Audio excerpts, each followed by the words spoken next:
แรงนี่ก็มาเว้าเรื่องคลายเครียดจากเรื่องหนึ่งโยมอย่าคิดหยังหลายอาตมาคิดพ่อเมื่อ12-13 ปีขึ้นหลังประมาณปี5556ประมาณนี้นะปีนั้นเจ้าอาวาสนี่สั่งอาตมาเด้มืออื่นสิมีบุญร่วมญาติให้อาตมานี่ไปทำความสะอาดพระพุทธรูปถูศาลาว่าซั่นเด้โอ้แนวผู้เดียวเนาะเทิงเสร็จพระพุทธรูปเทิงถูศาลา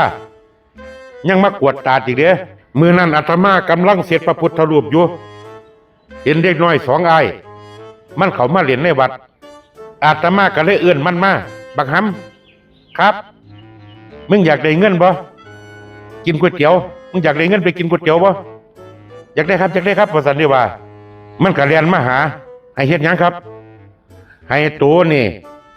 ทำความสะอาดศาลาซอยหลวงพี่เสร็จพระพุทธรูปแล้วก็ถูศาลา บอกมั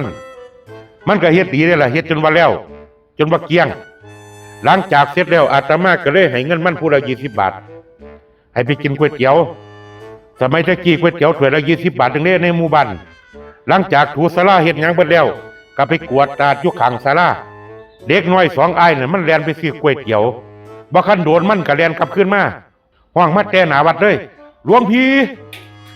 มื้อนี้แม่เคียนบ่ขายก๋วยเตี๋ยวเบิดแล้วพะนะว่าคิดเบิ่งดูโยมย่ำมื้อแลงประมาณ 4-5 โมงโอ้ยบัดที่นี่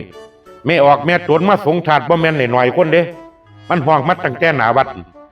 อาตมานี่อับอายขายขี้หน้าเลยมื้อนั้นก็เลยห้องใส่มัน